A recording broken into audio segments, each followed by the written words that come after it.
చిన్న పిల్లగాని బిల్లు గిది అంటారు, పెద్ద పిల్లగాని బిల్లు గది అంటారు.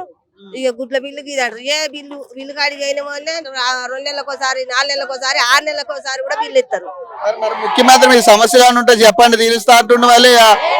ఆయన కాడికి వచ్చినాం కదా, అప్పుడు ఆనాడు ఆయన ఏమన్నాడు అంటే, నేను గెలిస్తే మీకు 10,000 ఇస్తా అని చెప్పిండు.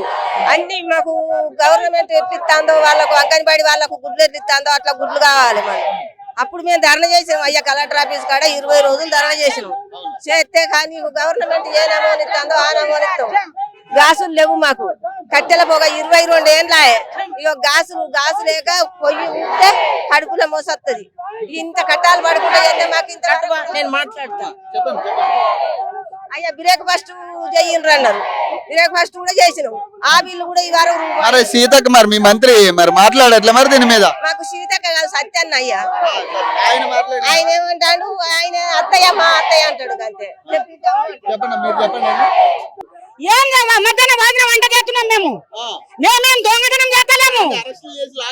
అది అరెస్ట్ చేస్తున్నారు, మాకు సరిని అందరం వెళ్తాం. మేము ఉన్నోళ్ళం అందరం వెళ్తాము. మేము ఎన్ని జిల్లాల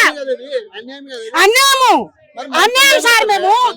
మేము రూపాయి పావుల నుంచి చెప్తున్నాము, 23 ఏళ్ల నుంచి చెప్తున్నాం. మేము మాకేమో ఇవాళ మా జీతాలు లేక మాకు జీతం పెంచమంటే గిట్ల చేస్తారా?